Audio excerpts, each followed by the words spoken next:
আসসালামু আলাইকুম প্রিয় শিক্ষার্থী, আজকে আমরা শুরু করতে যাচ্ছি এসএসসি হায়ার ম্যাথ চ্যাপ্টার 12 এর লেকচার 4 নিয়ে। তো এর আগের লেকচারে আমরা এরকমই একটা আহ, আহ, প্রশ্নের সলিউশন করেছিলাম এবং সেখানে কিন্তু আমরা অন্তর্বিভক্তের ক্ষেত্রে কাজ করেছিলাম। এখন কোশ্চেনটা হচ্ছে বহির্বিভক্ত নিয়ে, যে কোনো ভেক্টর মূলবিন্দু ও এর সাপেক্ষে এ ও বি বিন্দুর অবস্থান ভেক্টর এ এবং B A B Rekha C বিন্দুতে m:n অনুপাতে বহির্বিভক্ত হয়, তাহলে এটা প্রমাণ করতে হবে। দেখো, এটা দিলাম এ বি রেখা, এটা আমাদের সেই এ বি রেখা।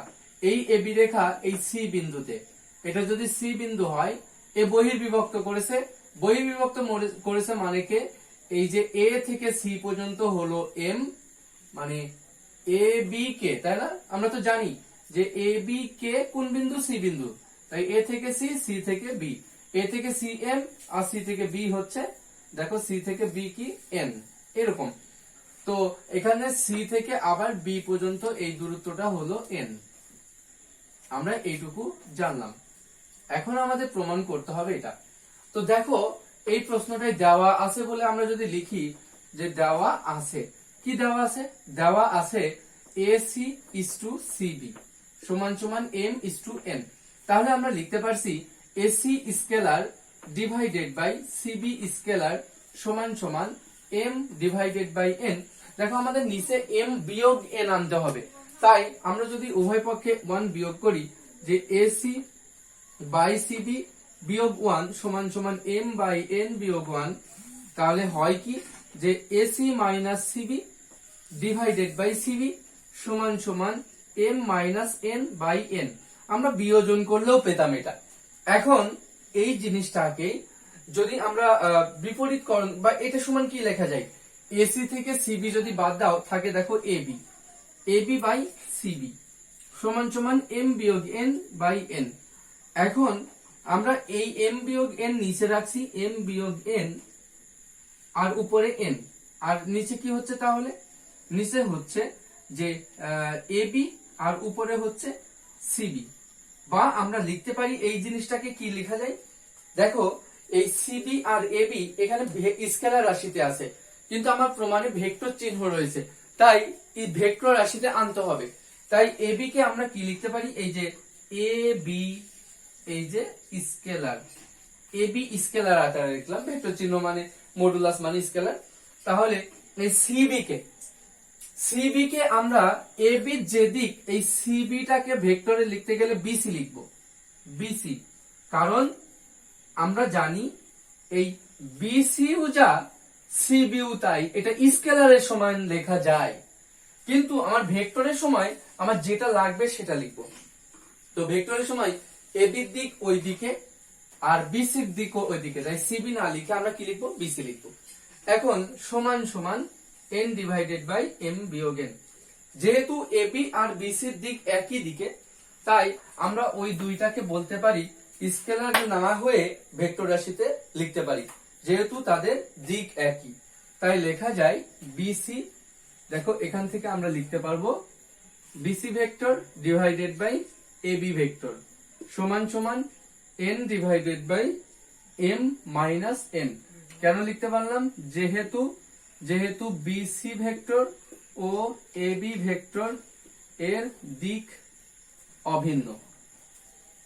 অভিন্ন, বা আমরা এই BC কে লিখতে পারছি, দেখো C vector minus B vector divided by এটা B vector minus A vector সমান N divided by M minus N। আর গুণ করে দিলে কি হয়? আর গুণ করলে হয় C vector minus B vector সমান সমান N B vector minus N of A vector divided by M minus N, এটা। এখন C ভেক্টর সমান সমান N of B minus N of A divided by M minus N যোগ B vector, এমনটা আসলো। আমরা যদি এখানে M মাইনাস N লসাগু দিই, তাহলে C ভেক্টর সমান কি দাঁড়াবে, N of B vector minus N of A vector plus M of B vector minus N of B vector, এমন দাঁড়াবে। N অফ B কাটা, তাহলে থাকে অতএব C ভেক্টর সমান সমান M of B vector minus N of B vector divided by M minus N।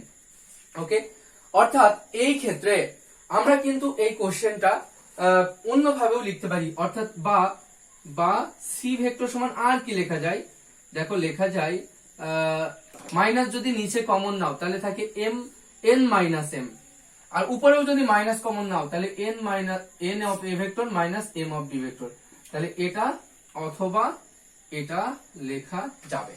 ওকে, তাহলে আমরা বহির্বিভক্ত এবং অন্তর্বিভক্তের ক্ষেত্রে প্রমাণ শিখেছি। এখন আমরা চলে যাব অন্য আরেকটি ম্যাথে।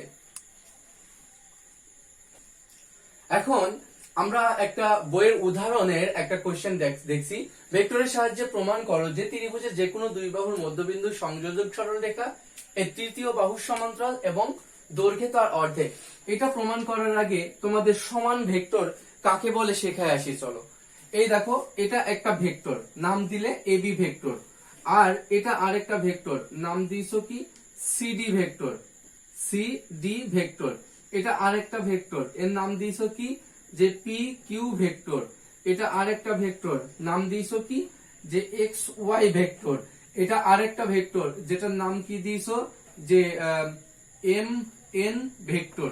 এখন দেখো, সবগুলো ভেক্টরের ক্ষেত্রে দেখা যাচ্ছে এখানে এই A B C D P Q আর এম এন এই চারটা ভেক্টরই কিন্তু মানের দিক থেকে সমান, মানের দিক থেকে সমান।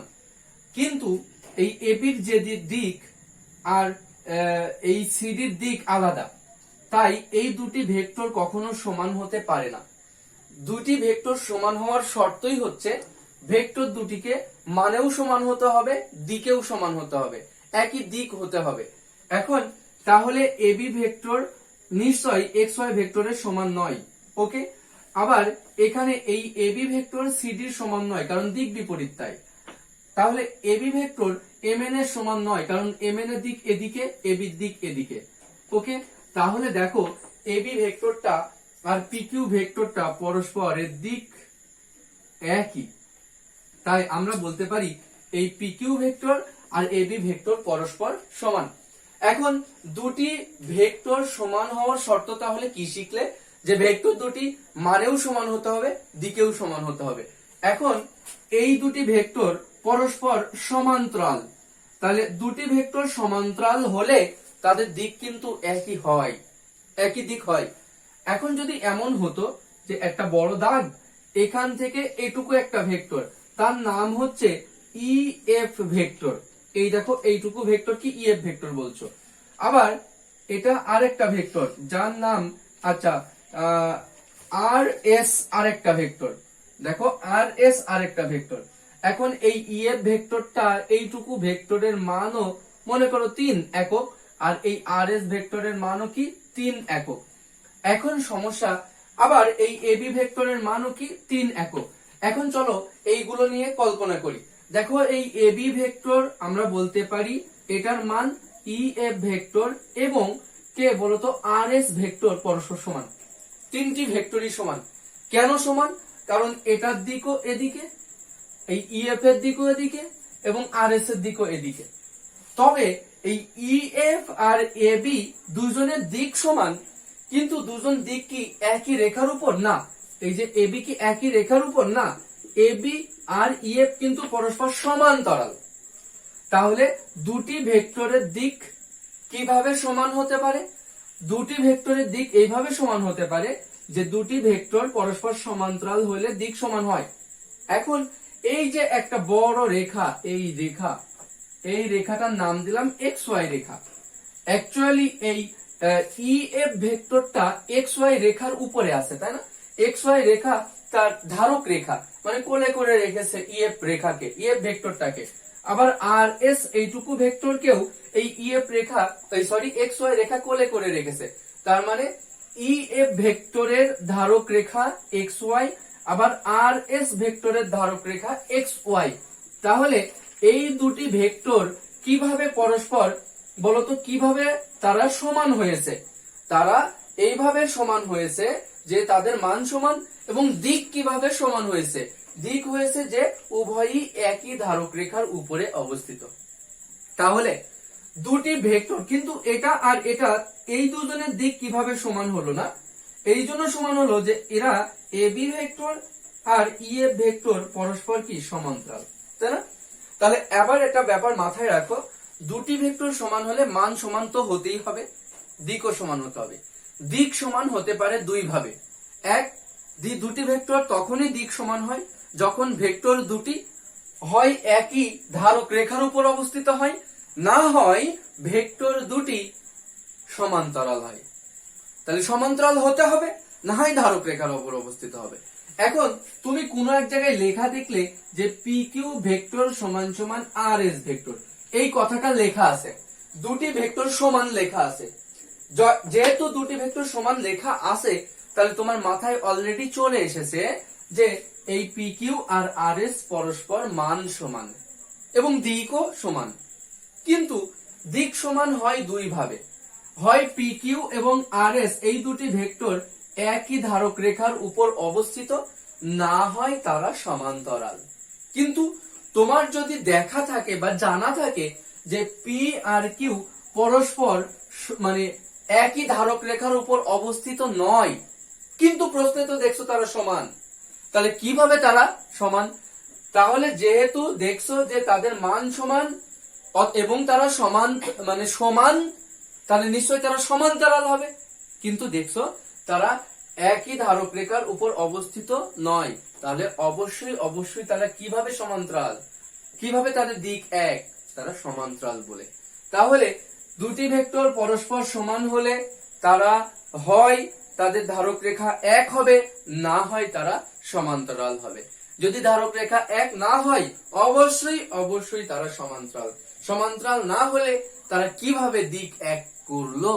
ওকে, এখন আমরা এই কথাটা যেহেতু শিখেছি, এবার ওই প্রমাণটাই যাব। যে মনে করি বিশেষ নির্বাচন তোমরা এমনি সবাই লিখতে পারবা। দেখো এটি একটি ত্রিভুজ আঁকছি, এই ত্রিভুজের নাম দিলাম এ বি সি। তাহলে এখানে ল্যাঙ্গুয়েজটা আমি মুখে বলবো, তোমরা লিখতে পারবা। যে মনে করি এবিসি ত্রিভুজের এবি বাহুর মধ্যবিন্দু ই এবং এসি বাহুর মধ্যবিন্দু এফ। এই মনে করি এবিসি ত্রিভুজের এবি বাহুর মধ্যবিন্দু ই এবং এসি বাহুর মধ্যবিন্দু এফ, এবং প্রমাণ করতে হবে ই এফ ভেক্টরের সাহায্যে প্রমাণ করতে হবে ই এফ সমান্তরাল বিসি এবং ই এফ সমান হাফ অফ বিসি।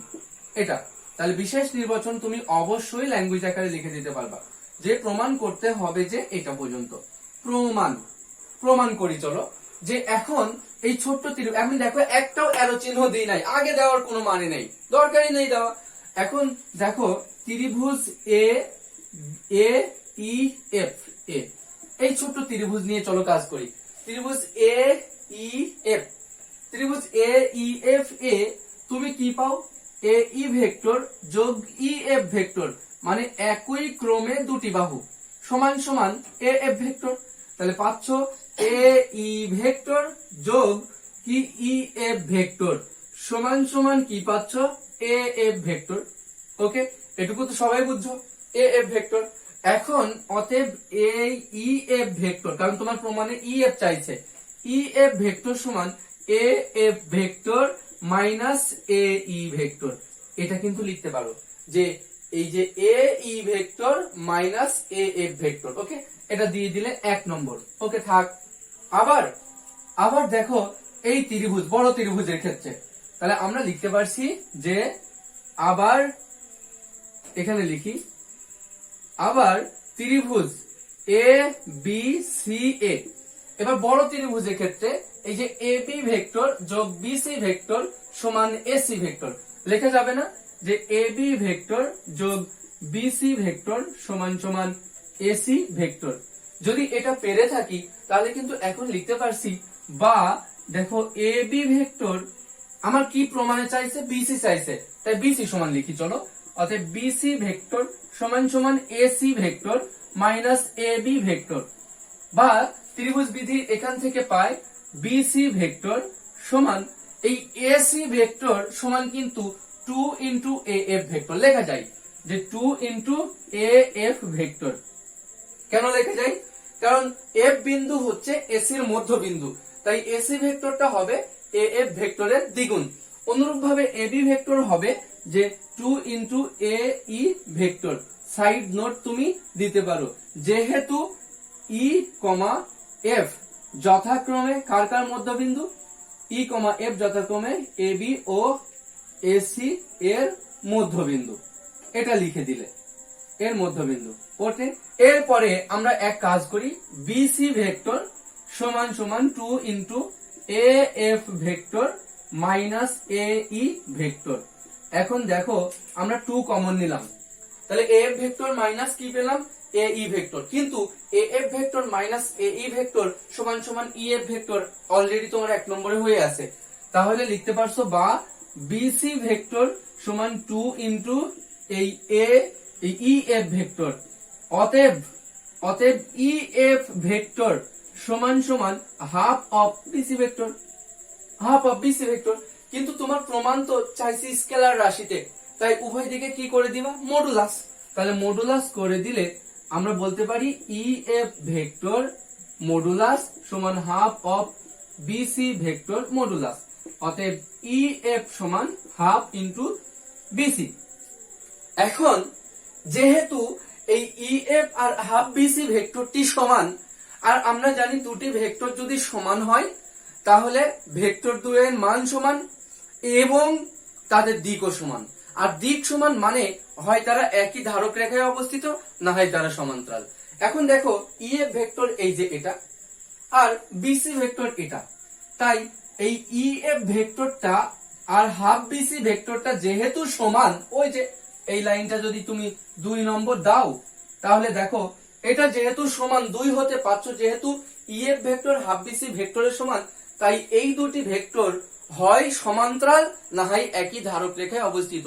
কিন্তু দেখাই যাচ্ছে ই এফ অন্য জায়গায়, বিসি অন্য জায়গায়, তারা একই ধারক রেখায় অবস্থিত নয়, তাহলে অবশ্যই তারা সমান্তরাল। তাহলে এভাবে বলা যাবে যে 2 নম্বর হতে পাই যে ই এফ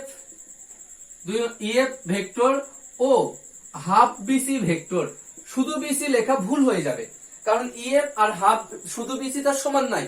ই এফ ভেক্টরটা হাফ বিসি ভেক্টর এর বিসি ভেক্টর পরস্পর, দেখো পরস্পর কি হওয়ায়, পরস্পর সমান হওয়ায় হয়